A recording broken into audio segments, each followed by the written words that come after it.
السلام عليكم ورحمة الله وبركاته. أخبار المارد الأحمر النادي الأهلي. أول أخبارنا: أنا عرباوي وهطردك سبب عدم تدوين محمد معروف وواقعة محمد هاني في تقرير المباراة. الكلام ده على لسان خالد الغندور، إن بعض المقربين من الحكم محمد معروف نصحوه بعدم تدوين ما حدث من محمد هاني لاعب الأهلي وحديثه بأسلوب غير لائق وخروجه عن النص تجاه الحكم بعد أو عقب طرده من مباراة فاركو في الدوري. خالد الغندور: محمد هاني اعترض على محمد معروف قبل واقعة الطرد.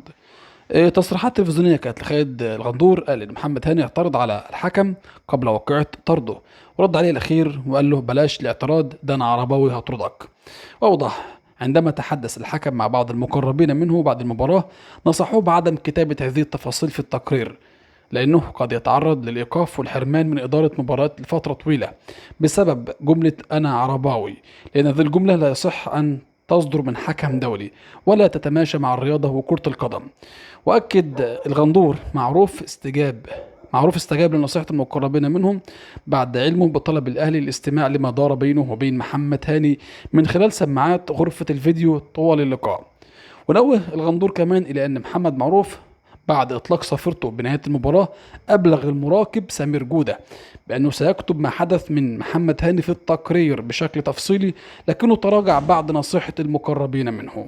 وأكمل برضه خالد الغندور وقال إن الكولومبي أوسكار رويز رئيس لجنة الحكام وجه لهم لمحمد معروف بسبب العصبية اللي ظهرت عليه خلال مباراة الأهلي وفاركو، وقال له في واقعة طرد محمد هاني أوسكار قال للحكم محمد معروف: أنت أديت مباراة مميزة وقرار الطرد سليم، لكن كنت أتمنى عدم الوصول لهذا الموقف وعدم تعريض نفسك للنداء على اللاعب أكتر من مرة والإشارة له بالخروج. الأهلي كان متقدما بنتيجة كبيرة، ولو خرج اللاعب من المكان الذي يريده ما حدثت أزمة.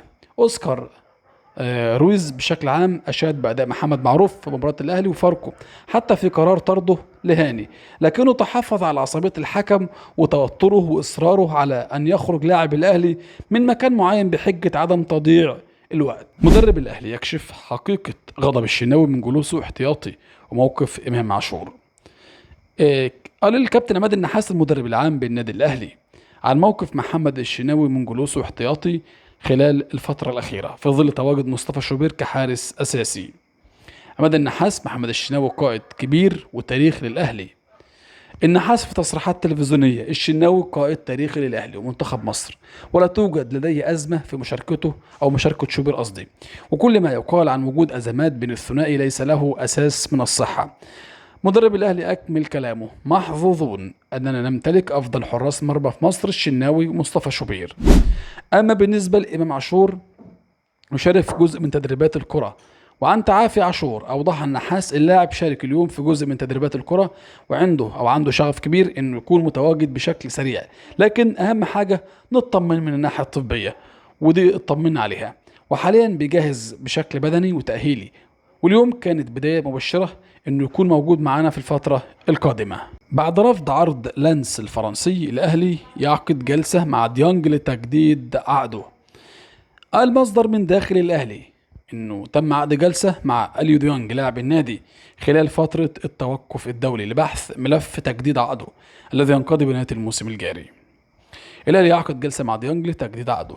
أكد المصدر أيضا أن محمد يوسف سيعرض على ديانج 1.3 مليون دولار في الموسم لتجديد عقده في ظل وصول أكثر من عرض خليجي وفرنسي لضم اللاعب، وأشار إلى أن الأهلي رفض عرض لانس الفرنسي لضم ديانج في ظل الحاجة لخدمات اللاعب ورغبة خوسيه ريبيرو المدير الفني للفريق في استمراره مع مطالبات بتجديد عقده.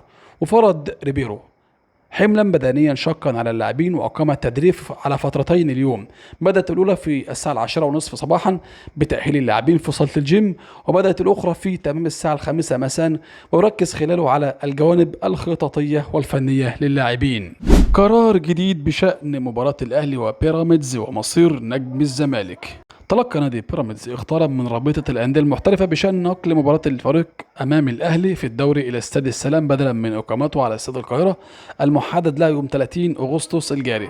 وأوضح الخطاب أنه نظرا لأعمال الصيانة بأرضية استاد القاهرة فإنه تقرر نقل لقاء الأهلي وبيراميدز ليقام على استاد السلام. صدمة للأهلي قبل مواجهة غزل المحلة بسبب مدافع الفريق. تعرض الجهاز الفني للأهلي بقيادة مديره الفرنسي خوسيه ريبيرو لصدمة كبيرة قبل المواجهة المرتقبة أمام غزل المحلة في الجولة الرابعة من الدوري المصري.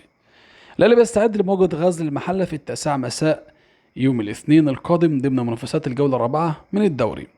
بعض المصادر قالت إن الصدمة تكمن في الشكوك التي تحوم حول مشاركة ياسين مرعي مدافع النادي الأهلي المنضم حديثا خلال فترة الانتقالات الصيفية في المباراة، وده بعد تعرض اللاعب للإصابة.